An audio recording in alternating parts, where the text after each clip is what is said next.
আসসালামু আলাইকুম দর্শক বন্ধুরা, বাংলাদেশের প্রাচীনতম একটি স্থাপনার সামনে থেকে আপনাদের স্বাগত জানাই আজকের ভিডিওতে।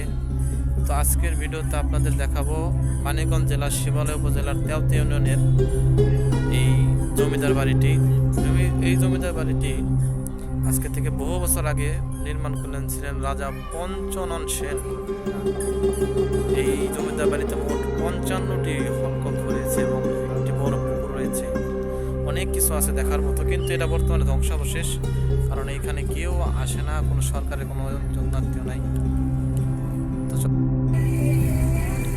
হু হু শব্দে এগিয়ে চলছে আমাদের রিক্সা।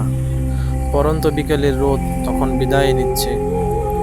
আমার আজকের সফরের সফর সঙ্গী হলো আমার ছেলে ইউসুফ ও আমার মেয়ে ইসরাত জাহান ফারিয়া আর আমার সহধর্মিনী। তাদের মনে আজকে বেশ আনন্দ, কারণ তাদের বাবা মা অনেকদিন পর তাদেরকে ঘুরতে নিয়ে যাচ্ছে।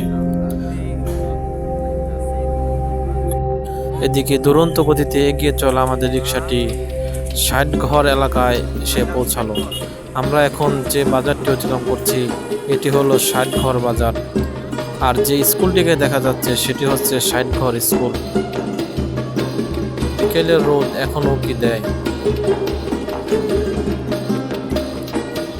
এই তো একটি সাইনবোর্ড দেখা যাচ্ছে, মনে হয় জমিদার বাড়ি এসেই পড়লাম। আমার ডান পাশে আছে তেওতা কেন্দ্রীয় ঈদগাহ, আর সামনে হলো তেওতা সরকারি প্রাথমিক বিদ্যালয়। হাতের বাঁ দিক দিয়ে দেখা যাচ্ছে জমিদার বাড়ির কিছু অংশ।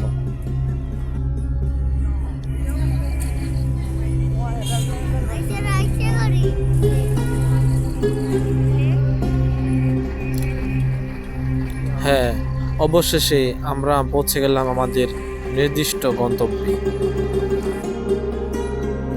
এই হলো তেওতা জমিদার বাড়ির ধ্বংসাবশেষ, আর এই হলো মূল ভবনটি।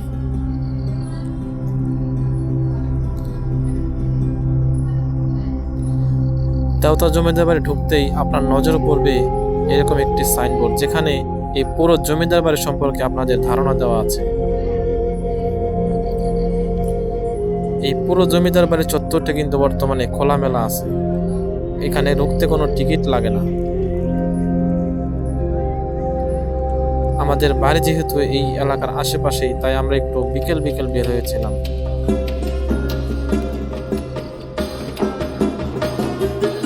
আমরা প্রবেশ করছি জমিদার বাড়ির মূল ভবনটি। জমিদার বাড়ির ভিতর থেকে খোলা আকাশ দেখা যায়। কালের বিবর্তনে ছাদটিও উড়ে গেছে, ভবনগুলো জরাজীর্ণ অবস্থায় পড়ে আছে। একসময় এইখানেই থাকতো জমিদার পঞ্চানন সেন, তার জমিদারিত্ব ছিল পুরো এলাকা জুড়ে। এই ভবনের পিলারগুলো দেখলে বোঝা যায় যে এর বয়স আন্দাজ করা যায় কিরকম হতে পারে।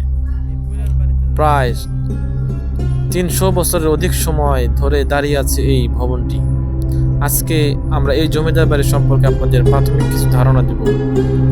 বিস্তারিত ধারণা ও ইতিহাস জানতে আমাদের পরবর্তী ভিডিওর জন্য অপেক্ষা করতে হবে।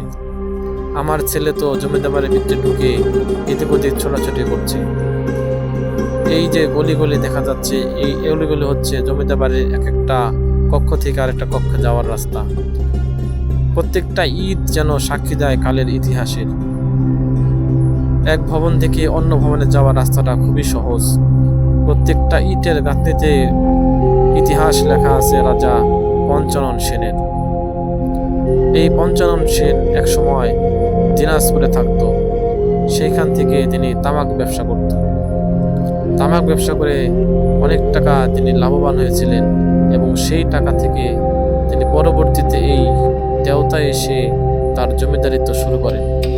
এটা হচ্ছে আমরা প্রাথমিকভাবে জানতে পেরেছি। আর এই যে স্থানটা দেখা যাচ্ছে, আগেকার দিনের জমিদারি যখন ছিল তখন তো কারেন্ট ছিল, তাই তো এখানে তারা মোমবাতি জাতীয় বা কুপি জাতীয় কিছু এখানে জ্বালিয়ে আলো দিয়ে রাখত। এটা হচ্ছে একটি ঘর বা রুম, যেটা ব্যবহার করতো আগেকার দিনের জমিদাররা। প্রত্যেকটা রুমে কিন্তু এরকম একটা কপি বা মোমদানি সাজানো আছে। আমরা এক রুমের দরজা থেকে আরেক রুমের দরজায় বের হওয়ার রাস্তা খুঁজে পেলাম। আমাদের মতো আরো অনেক দর্শনার্থী কিন্তু এখানে ঘুরতে এসেছে। এই জমিদার বাড়িটি কিন্তু বর্তমানে মানিকগঞ্জ জেলার শিবালয় উপজেলার তেওতা ইউনিয়নে অবস্থিত আছে। বাংলাদেশে মানে রাজা প্রজারা এক সময় ছিল, এইসব বাড়িঘর পুরোনো বাড়িঘর না দেখলে আমরা বুঝতে পারতাম। এখানে কিছু বাকি নাই, দিন দিন ধ্বংস হয়ে যেতেছে। না, এটা অন্য কিছু ছিল। সিঁড়ি, এটা হলো সিঁড়ি, যেটা যা পিছনে দেখা যাইতেছে এটা হলো সিঁড়ি সম্ভব। এর প্রত্যেকটাই ইট আজকে থেকে আরো 300 বছর অধিক সময় আগে তৈরি করা হয়েছিল।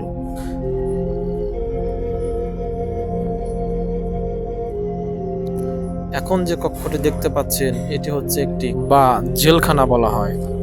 আমরা যেরকম অপরাধ করলে সরকার আমাদের শাস্তি দিতে জেলখানায় বন্দি করে রাখা হয়, তখনকার দিনের জমিদারেরাও তার প্রজাদের শাস্তি দেওয়ার জন্য এই জেলখানায় বন্দি করে রাখত।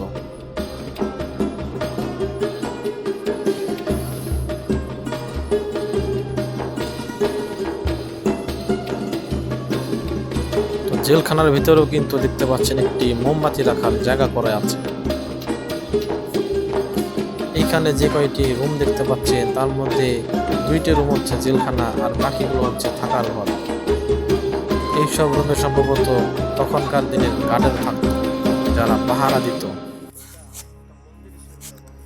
এই পুরো জমিদার বাড়িটির এই কিছু অংশ রং করা হয়েছে ইদানিং। প্রত্নতত্ত্ব অধিদপ্তর শুধুমাত্র এই অংশটুকে রং করে এখানে মন্দির তৈরি করেছে। জমিদারের আমলে যে মন্দিরটি ছিল সেটি সংস্কার করে এখানে নতুনভাবে মন্দির তৈরি করা হয়েছে। আমরা এখন যেখানে প্রবেশ করছি এটি হচ্ছে বর্তমানের মন্দির। বিশাল আকৃতির উঁচু উঁচু ভবন এখন হিন্দুদের উপাসনালয় হিসাবে ব্যবহার করা হচ্ছে।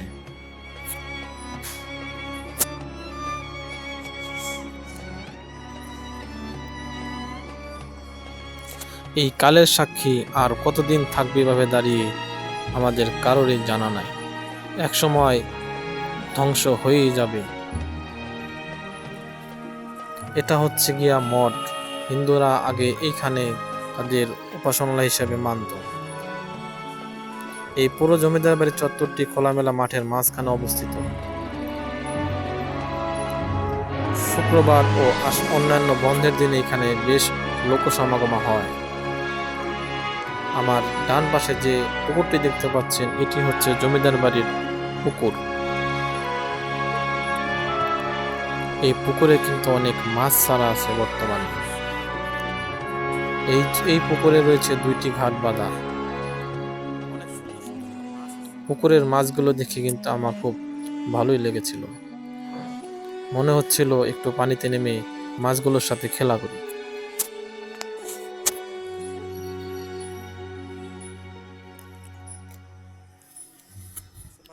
যতদূর চোখ যাবে শুধুমাত্র এই জমিদার বাড়ির অংশ।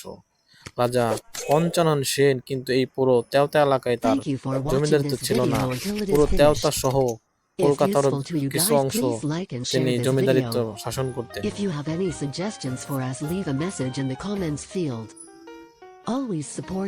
এই যে দেখতে পাচ্ছেন কিছু মাছ, সম্ভবত এগুলো তেলাপিয়া মাছ হতে পারে বা অন্যান্য মাছ।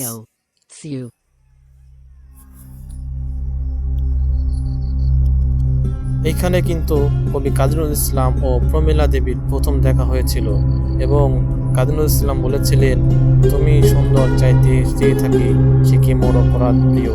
তাদের প্রথম দেখা কিন্তু এই জমিদার বাড়িতে হয়েছিল। তো বিস্তারিত ভিডিও ভালো লাগলে অবশ্যই লাইক করুন, শেয়ার করবেন। ভালো থাকুন বন্ধুরা, পরবর্তী ভিডিও